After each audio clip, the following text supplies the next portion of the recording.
Hello,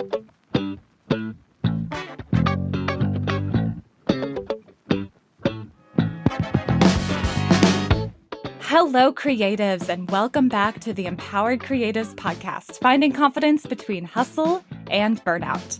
I'm your host, Victoria Hines, creative career coach, helping creatives like you navigate those career hurdles. I'm excited to have my guest this week on the show, Elske van Scheer. Taking a stab at the last name. Oh, you did very well. Thank you. So Elske is a board-certified therapist in the Netherlands, specializing in trauma treatment. She also offers training and consultation to psychologists and therapists with a special interest in positive psychology. I was super excited to reach out to Elske to have her on the show today. So even though maybe she doesn't seem like she's not maybe an artist or pursuing art or a creative career in any capacity, I think so many creatives, we all of us struggle with our mental health sometimes. And so I wanted to bring her on the show to get that perspective. So I'm so excited that you're here, Elske. Thank you. Excited to be here.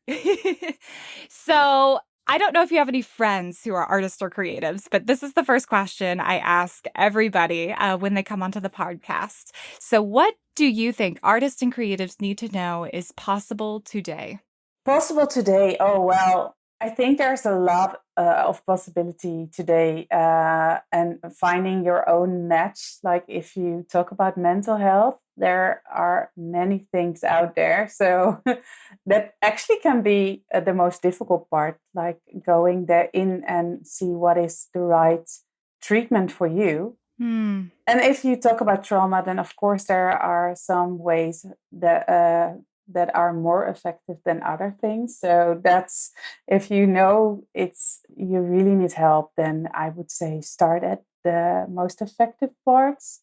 But still, it's so important to find a match with a therapist and see if you're looking for professional help, if there's this personal match for you.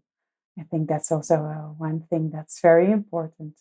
That's such a great point and something I've struggled talking to like my mom about, which she probably listens to this podcast. But I think like finding a therapist that's right for you it's a lot like dating. Yes, it is. That's a good There's comparison. different people out there and their methodologies or even just their personalities. You kind of mesh with them in different ways. And I know a lot of people who have gone to therapists and had a bad experience. So then they're like, okay, well, this isn't right for me. And sometimes you never know, was it just not the right match? This is a side question, but what's your best piece of advice for somebody who is sort of in the market looking for a therapist to help them find the person that's right for them? Ooh. I would say that a lot of the times be open to people around you and see if they have any advice. Sometimes there are a lot of leads from people you know. Most of the times, like this friend is a little bit like me. And if they know somebody, that could be a great way to find someone. But also it opens the conversation. And I think that's a good thing. Like mental health, it's a thing we should talk about more. So it's also a way to open the conversation and say, listen, I'm struggling. So I want to go somewhere. So that's also a good thing to start there. And what you said, it's like dating. So don't expect the first one person you see to be the match for you. Sometimes you have to find the best match for you. To shop around a little bit. Yeah, see a lot of people. Hopefully not, but absolutely. But sometimes, yes. One of the things I do is EMDR, and we have like these.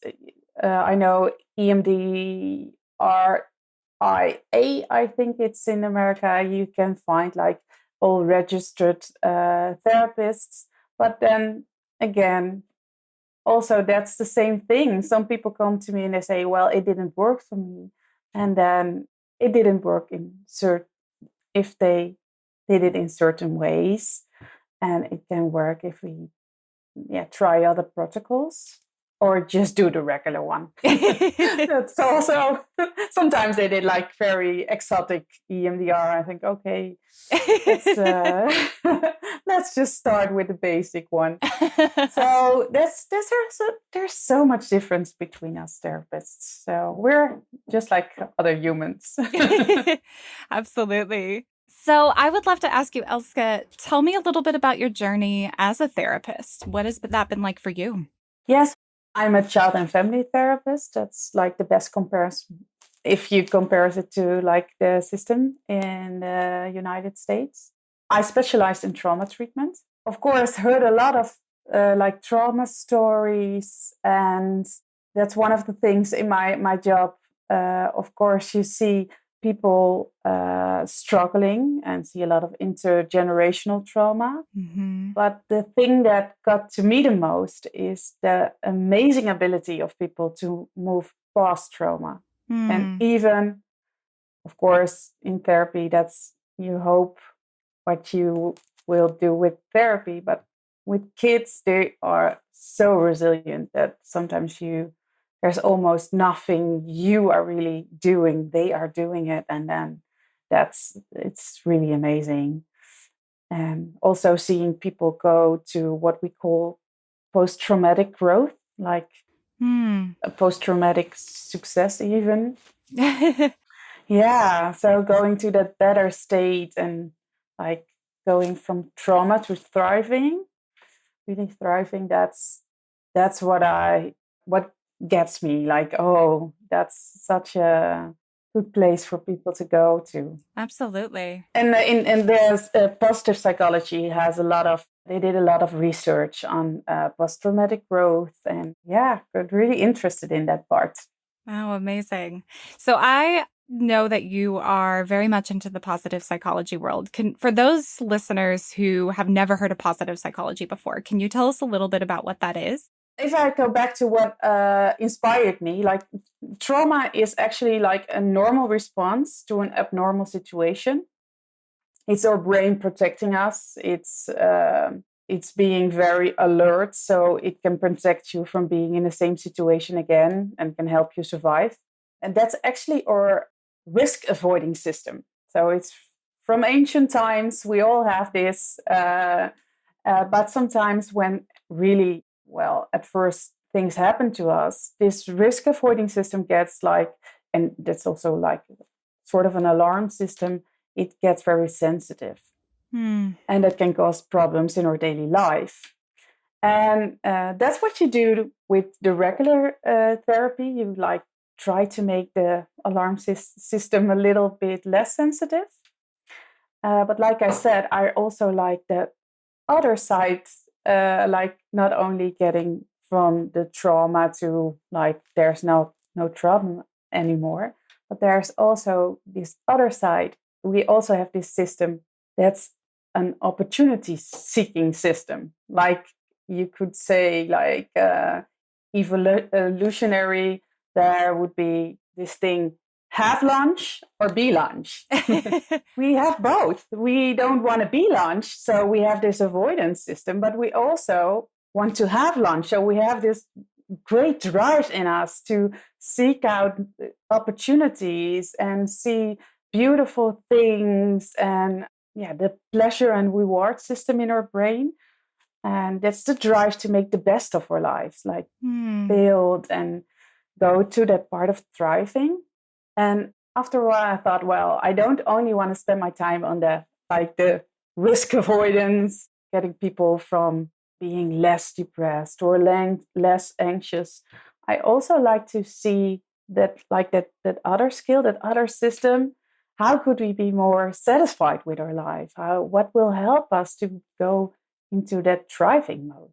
Positive psychology is researching that system, like how be our best selves. Well, how can we live value-based and make the most of it? And that's something we all want. We all have it in us, and that's something we all want. So yeah, I think it's a beautiful thing to research and a beautiful thing if you can focus on that. That's incredible. So it's kind of like, I love how you equivalated like that alarm system inside of us, which I'm assuming that's like the fight, flight, freeze response Yes, a little very bit. true. Yes, that's there. That Yes. trauma can make that very sensitive. And so suddenly that's like firing off and getting, I mean, I think every single one of us has trauma in our lives, but I know I personally can attest to like it's so easy for that system to get re-triggered, even months, years down the road. The trauma-based therapy, that's almost just to kind of like equivalate it, it's almost like getting people back to kind of a happy medium, whereas positive psychology is like, what is it like to grow beyond that? Does Yes, that sound right? that sounds Yeah. right. Yes. What inspired you to step more into the positive psychology phase of your work? Well, actually, the people did. Hearing their stories about how they use the adversity in their lives for good things. And I know there are a lot of creatives who do this. Like they really own their story. So one of the things they do is like have this narrative of their life and be their own hero in it. Like, and of course, like the hero in the movies, they struggle, but they get past this and they use every bad experience to build on it and to make beautiful art. Mm. Yeah, that's very inspiring how people can take those things in life that are very hard and use it in a positive way.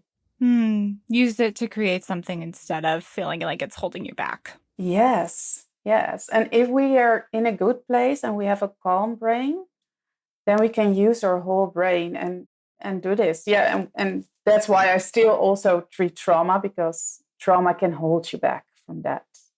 Then it's very hard to use your whole brain and have a calm brain and go to that part of integration. So that's why I still also treat trauma, because it's also very rewarding when people can get that in their past, the things that happened to them, and also feel it's something that happened to me.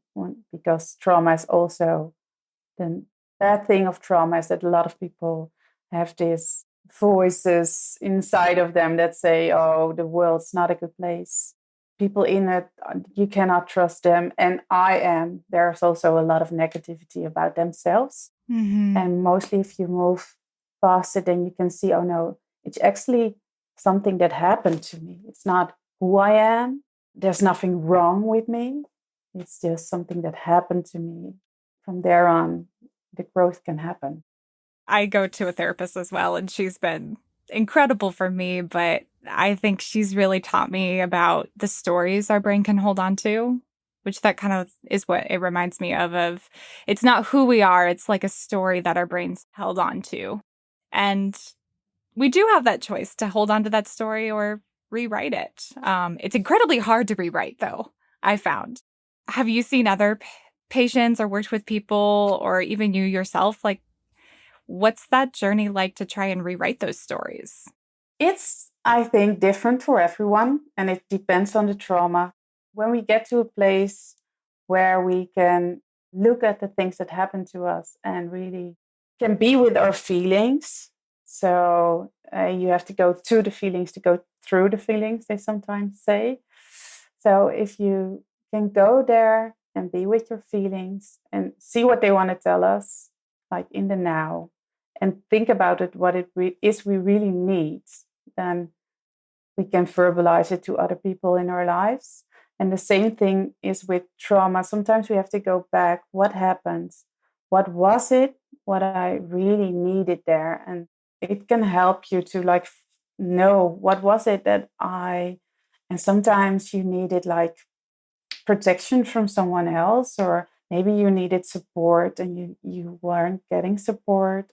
A lot of the times we move away from that. Like in our stories, we tell ourselves, yeah, of course, I didn't get support because it was my fault. Or, of course, nobody wanted to be there with me because I am. And then we have this horrible story about Yes, that's the hard part. The hard part Mm. is like seeing those, actually the common human experience of it all.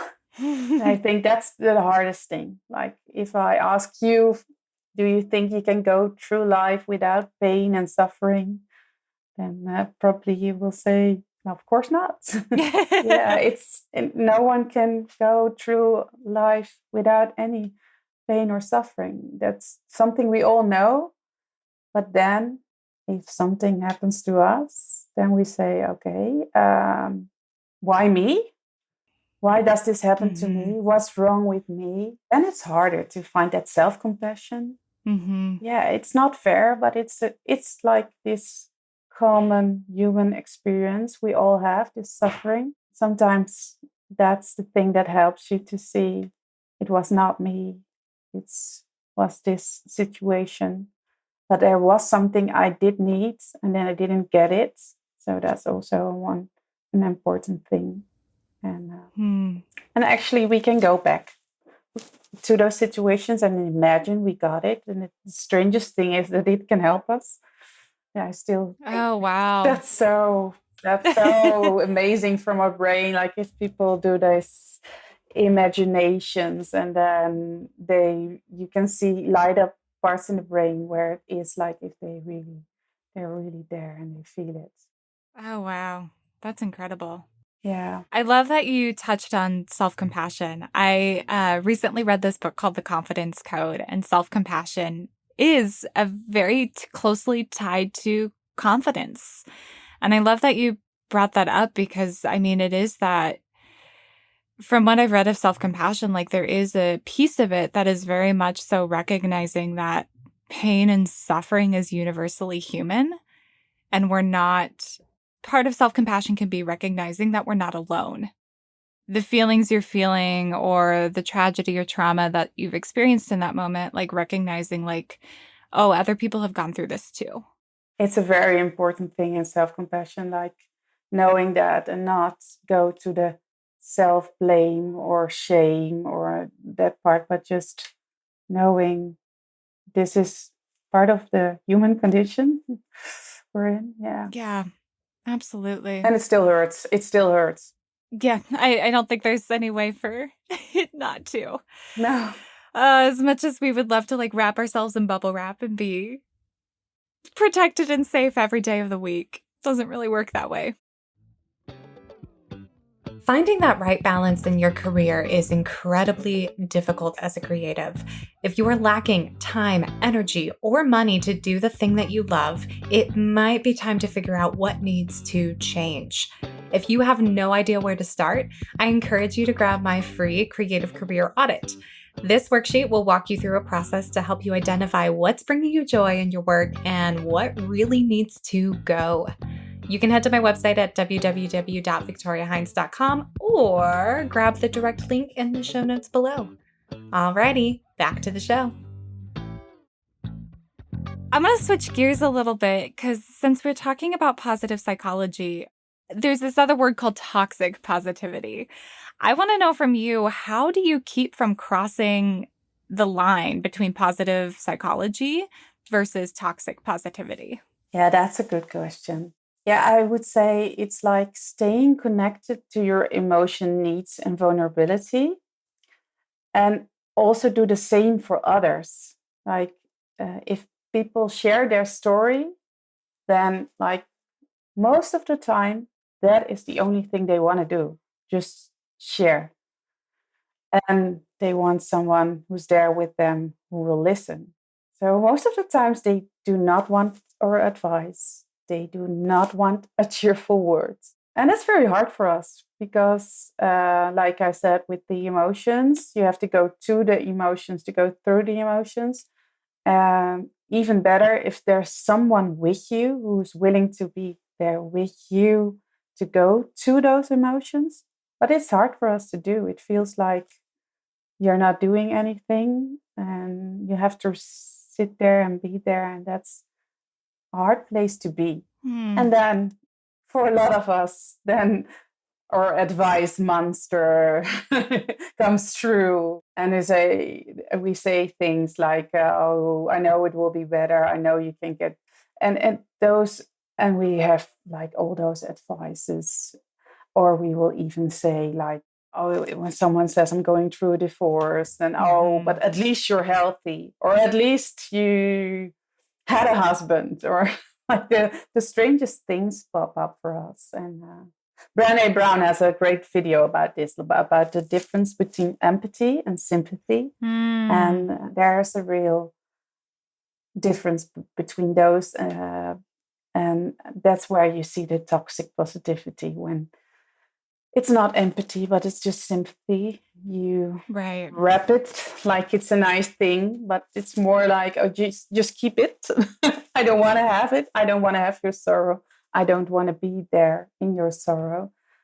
Then it doesn't really work for the other people. Yeah, I think we've all been on the receiving end of toxic positivity. And I can always recognize in the moment, it's usually, and if I fall into it too, it's usually like that desire to, I want to fix this, or I want to just help this person like get to the other side of the bridge, like not have to go through the pit of sadness or despair they're going through. But I mean, you're right. What you've been saying this entire time, like you have to go to the emotion to go through it. You have to do both. And it reminds me of that moment. I don't know if you've seen Inside Out. Yes, I did. Like them realizing how important sadness was, of being able to sit with the pain and empathize with it, which I think is such a, when you were talking about that, that's where my brain hopped back to. Yes. Yes. It's so true. We need all those emotions. Like, yeah, I think we are at our most beautiful if we can have all those emotions. And that's also for creatives. If you can work with all of you, like also all of your emotions, that's the best work. You see this in acting. If they can reach all the emotions, that's, yeah, wow. Then you see great work. Yeah. This is kind of a side question, but how would you advise us to, if we find ourselves falling into toxic positivity or giving somebody else toxic positivity, even though it's not necessarily what we want to be doing, what would be your advice to sort of move through that, or not make sure we don't cause harm to other people? Actually, sometimes we know after we did it. So for me, that's true. Even I do this with my kids. They come home and they say, there was this one kid who didn't want to play with me. And then I say, oh, why didn't you go and play with another kids? So there you have it. So I do those things. And then afterwards I think, oh, wait, I didn't make any space for like emotions. Obviously there, it's very sad if another kid doesn't want to play with you. So, but then I go back to them and I apologize, and sometimes and say, "Oh, I'm sorry, I didn't make the space for you, and I want to make space for you. I now recognize how hard it can be, maybe for you. I don't know, but I'm checking in." Again, so I think that's one thing we can just, because we're human, so we like almost all of us will do this, but we can always go back, and we also have to make that space ourselves, and sometimes we just don't have the space. So that's also honest for ourselves to recognize, oh, I don't have a lot of space. Sometimes there's not a lot to give anymore. You're like totally. So that's also self-compassion, to know, well, maybe this is not the time to call my mother and really listen. So maybe I'll just send her a text and make that phone call tomorrow when I really can zone into everything that she is going through now. That's really good advice. So if you kind of take that misstep, recognizing, like, kind of owning it later on, and making the apology, or recognizing ahead of time when you don't have the emotional capacity to hold space for somebody else. Yeah. And just knowing. So if you're in a conversation, just knowing that it's not what they're looking for, the advice. Just knowing that even if you say, I don't know what to say, most of the times that's so much better than just giving a random advice or a cheerful word. That's a really, really great point. Something else we talked about when we had our little like pre-discussion and we were talking about your work is you mentioned that you really focus in. So you also do work with therapists nowadays. So you help train and coach new therapists or therapists who are strengthening their work. And you really latched on to strength-based coaching. So I was wondering if you could tell us a little bit about what that is and how it plays into your training and coaching work. Yes, I really like strength-based because it's again from positive psychology and seeing the things in like your own inner strengths and the things you value most in your life. So really knowing this and making sure you can use this in your day-to-day life. For therapists, there's a real risk for like what we call compassion fatigue. Mm-hmm. There's this thing like you can get a lot of energy from giving compassion to others and helping others, but there's also it can easily shift if you hear a lot of sad stories and you have to be there and hold space for people. After a while, it can also be very hard. And we see when you work with the best things in yourself, that makes it easier. So if you not only know, we were used to being trained in, oh, what are the weaknesses? What are your weak spots? Knowing those. But actually, the other way around is also very helpful. So knowing what is it that makes you tick? What is it that helps you get new energy, get your energy up again? So that's one part. So I do this with therapists. What is your... And actually, one of mine is like creativity, and not the creativity with the big C, but like a lot of making some things and do a lot of new things, making the trainings. I really enjoy that. Yeah. So I can put that in there. And that's good to know. Like, but I would never be like an artist. That's more the big C creativity. That's not me. I do have more energy when I can use creativity in my work. Mm-hmm. So if everything is like a protocol, like a lot of like therapy is like in a protocol, then after a while, I get a little bit like, yeah, there's not a lot of energy. A little bored. A little bored, yeah. So making new things, like making a training or helps me in that way. That's incredible. So that's a shift. I can deeply relate to that. I mean, even though I am an actor, was an actor, I'm kind of taking a hiatus there. I actually think I'm getting to use so many creative skill sets more building a business and coaching other creatives than I ever did as an actor. Mainly because as an actor, you're always basically job interviewing for the most part, which doesn't feel very creative at all. I love that you've like found this niche and found that like coaching and training therapist is something that lets you use this really, really awesome strength that you have. And I think that's something that society as a whole, like you touched on this too, like we're so used to focusing on our weaknesses. I don't know if this is true in the Netherlands, but I feel like I know I came out of school and it was always like, okay, what do I need to improve? What do I need to make better? What's the weakness? And it's taken me a while. And especially as a career coach, I finally like clued in on of like, oh no, I need to latch onto my strengths. Like once you step into like the world of work where you're producing a service or a product day in and day out, the more you can lean on the things that like you said, give you energy, the easier it's going to be and the less you're going to burn out in the long run. So true. Yes, because if they're your strength, it also feels very natural, and you have this like flow state, and it's so nice to be there. And so that's what I do with therapists, but also train them to do the same with their clients. So look at what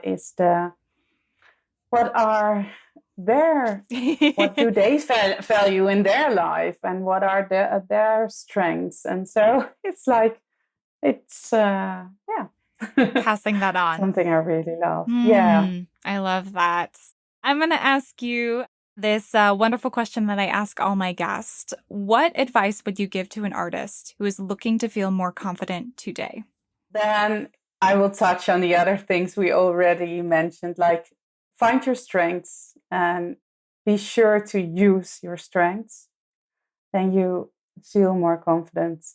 But also self-compassion is a big one to feel more confident. It's what you said. It's if you can dive into self-compassion, and with diving in, I mean like it's something you really need to practice. For most of us, it's not our natural state of being. So it's something you really need to think about, like, oh, how am I going to practice self-compassion? I would advise them to find a way, things that work for them. So you have like the love and kindness meditation. That's not for everyone, but there are like books and podcasts, and there's so many things about self-compassion. So that's the same with the therapist. Find the thing that works for you, but it is a big one. Yeah, absolutely. Such great advice. Elske, how can we connect with you or stay in touch? I love it if people link with me on LinkedIn. So that would be, I think, the best way, because my website is in Dutch and I don't know if there will be many people who speak Dutch. So that would be the best way. I think Google actually translates it. That's true. Of course. Yes. Of course. Yes. So I'll be sure to drop that in the show notes too. The amazing work of technology nowadays. That's true. Yes, it is. Awesome. Thank you so much, Elske, for being on the show today. Thank you so much. It was fun talking to you.